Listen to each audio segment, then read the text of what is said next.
खैर अभी हमारा प्रयास जो है सफल हो रहा है, धीरे धीरे हो रहा है। क्योंकि मैं शुरू में जब बता रही थी लोगों को, मुझे यहाँ ज़्यादा दिन नहीं रहना है, पर जितना दिन भी रहना है और जितना दिन मैं यहाँ थी और उतना दिन तक महिलाओं को शिक्षित करने में अपना समय मैं व्यतीत कर दी हूँ।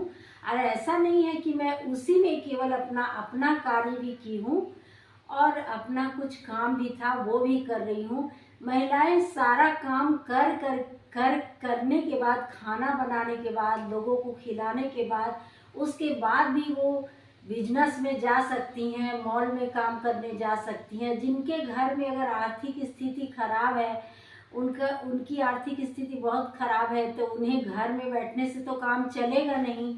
और अगर पढ़ी लिखी रहेंगी तो मॉल में काम कर सकती हैं, कोई दुकान में, शॉप में काम कर सकती हैं और उनसे उन्हें पैसे मिलेंगे, उससे वे अपना कोई धीरे धीरे जमा करके और बिजनेस खड़ा कर सकती हैं। इसीलिए मैं सोची कि महिलाओं में की स्थिति काफ़ी दयनीय है और जितनी जेल में यातनाएं नहीं होती है, उससे ज़्यादा महिलाओं की यातनाएं घर में सुनने को मिलती है। और इससे महिलाओं को थोड़ा राहत मिलेगा अगर महिलाएं जागरूक होंगी तो। और जागरूकता ऐसे फैलाना है एकदम बिल्कुल महात्मा गांधी की विचारधारा से, ना किसी से लड़ाई, ना झगड़ा, ना कोई किसी से क्लेश करना है। सबकी मानसिकता को ध्यान में रखते हुए और उन्हें पढ़ाई करनी है। और पढ़ाई करेंगी तभी वे अच्छे से बिजनेस में सफल हो पाएंगी। और मैं देख रही हूँ कि हमारे अड़ोसी पड़ोसी बहुत सी महिलाएं अब बिजनेस, छोटा छोटा बिजनेस शुरू कर रही हैं। जैसे अभी कुछ ही महीने पहले एक श्रृंगार स्टोर एक महिला के द्वारा खोला गया है और इसी तरह और भी एक दो और श्रृंगार स्टोर कुछ दिन पहले खोला गया था महिलाओं के द्वारा। महिलाएं बिजनेस, छोटा छोटा बिजनेस करके एक बड़ी बिजनेसमैन भी बन सकती हैं। इसलिए मेरा यह उद्देश्य पूरा हो। मैं चाहती हूँ कि कम से कम हर एक महिला 100 महिला यूट्यूबर तैयार करे। मैं तो अभी यूट्यूब के बारे में बहुत ज़्यादा जान नहीं पाई हूँ, पर मैं पूरी तरह से सीख लूँगी तो मैं एक वादा करती हूँ कि मैं 100 यूट्यूबर को खड़ा कर दूँगी। और जब महिलाओं जितना ज़्यादा यूट्यूब पे काम करेंगी उतना ही ज़्यादा बाहर में भी आ पाएगा बातें और उनका ज्ञान का विकास होगा। वे जब देखेंगी, सोचेंगी, समझेंगी तो। लेकिन एक बात का हमेशा ध्यान रखना है कि आप लोग भारतीय नारी हैं, आप लोगों को सीता बनना है, माता सीता बनना है, उर्मिला बनना है।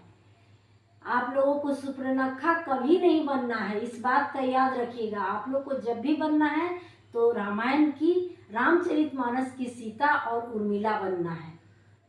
और इसीलिए मैं अपने इस चैनल को चाहती हूँ धीरे धीरे आगे बढ़ाने के लिए, मतलब चैनल के माध्यम से महिलाओं को भी लाकर आप लोगों के समक्ष दिखाऊंगी। और आज के लिए बस इतना ही। फिर अगले आप लोगों को कुछ, अभी तो मैं सिर्फ प्रेरित करने वाला ही दिखा रही हूँ, आगे बार से मैं कुछ और। माला कुमारी ऑफिशियल जो मैं चैनल बनाई हूँ महिला सशक्तिकरण, इसका उद्देश्य ही है कि महिलाओं को अधिक से अधिक महिलाओं को सशक्त बनाया जाए। और महिलाओं को सशक्त बनने के लिए उन्हें किसी भी दूसरे बातों पर ध्यान नहीं देना है। इधर उधर बैठकर इधर उधर की बातें करने से अच्छा है कि वे शिक्षित हों और शिक्षित होने के बाद वो कुछ रोजगार कर सकें। इस प्रकार से महिलाओं को कुछ सीखना चाहिए। और जब तक शिक्षित नहीं होंगी तब तक वे रोजगार भी नहीं कर सकती हैं। कुछ महिलाएं तो ऐसी हैं जिन्हें कि 500 रुपये का नोट भी पहचानने नहीं आता है और वो नौकरी भी करती हैं पति के जगह में अनुकंपा के आधार पर, लेकिन उनको 500 रुपये का नोट भी नहीं पहचान आता है और उनके बच्चे उनको पहचान करके बताते हैं कि ये 500 रुपये का नोट है। ऐसी बातों को सुनने से बहुत ही खराब लगता है। और समाज में रह कर के और खुद ही अशिक्षित रहना कितना दुख का बात है। और उनके बच्चे पढ़े लिखे हैं तो बच्चों को भी प्रेरित करके माता पिता को पढ़ाना चाहिए। अगर माता पिता अनपढ़ है और अंगूठाधारी हैं तो बच्चे अगर पढ़े लिखे हैं तो उनको चाहिए कि अपने माता पिता को वो शिक्षित बनाए, और ताकि वे साइन कर पाए, इस तरह का उन्हें बना देना है। और महिलाओं को पुरानी विचारधाराओं से थोड़ा ऊपर उठना होगा। ऐसा नहीं है कि शादी का 15 साल हो जाए फिर उसके बाद ही हम घर आंगन से बाहर निकलेंगे, ऐसा नहीं होना चाहिए। और घर परिवार के सदस्यों को भी उतनी सख्ती से महिलाओं को नहीं रखनी चाहिए। बुजुर्गों का सम्मान करते हुए, महिलाओं को मर्यादा का पालन करते हुए घर से बाहर महिलाएं निकल सकती हैं। और घर से बाहर अगर उन्हें ज़रूरत हो तो निकलना पड़े तो निकलना चाहिए। और ऐसा नहीं है कि उन्हें कैदी की तरह रखा जाए, क्योंकि अभी भी पढ़ने के लिए कोई महिलाएं चाहती हैं तो उनके घर के ही कोई सदस्य जो है उन्हें रोकते हैं, और वे डर की वजह से पढ़ने के लिए नहीं निकल पाती हैं। लेकिन बहुत सी महिलाएं अब इसका सामना कर पा रही हैं। इसका मतलब ये नहीं है कि महिलाएं घर में लड़ झगड़ कर बाहर निकले। समझा बुझाकर घर के सदस्यों को बाहर निकल कर पढ़ाई करें, और सबसे ज़्यादा तो कोशिश करें कि घर में ही जो पढ़े लिखे सदस्य हैं उन्हीं से अगर पढ़ना सीखेंगे तो हमारे देश में 100% साक्षरता दर हो जाएगी। और महिलाओं का जो बिजनेस वगैरह में जाती हैं उनका बिजनेस भी बुलंदियों पर जाएगा और अपना एक पहचान बनेगा। इसलिए मैं चाहती हूँ कि महिलाओं का पहचान बने, और हर महिला में कुछ न कुछ गुण जरूर होता है। सारी महिलाओं में अवगुण ही नहीं होता है, और सारी महिलाओं में केवल दोष ही नहीं होता है। गुण दोष दोनों होते हैं व्यक्ति में, और महिलाओं में भी वही बात है, गुण और दोष दोनों होते हैं। लेकिन किसी किसी घर में केवल दोष को देखा जाता है, उनके गुण को नहीं देखा जाता है। और गुण को अवश्य ही देखनी चाहिए, और उनके गुणों को जब हम देखेंगे तो उनके बारे में सोच पाएंगे कि वे भी हमारे ही जैसी हैं, जिन्हें मैं कैद करके रख रही हूँ, कहीं बाहर नहीं निकलने दे रही हूँ। वे भी हमारे ही तरह हैं। जैसे कि मैं बाहर निकलती हूँ, आज़ादी से घूमती हूँ, वैसे आज़ादी किसी की छीननी नहीं चाहिए। और बहुत ज़्यादा जागरूक होने की महिलाओं को ज़रूरत है। महिलाओं में इतना ज़्यादा दुख है कि आज़ादी के इतने दिन होने के बाद भी महिलाएं अभी भी आज़ाद नहीं है, आज़ादी के लिए तरस रही हैं।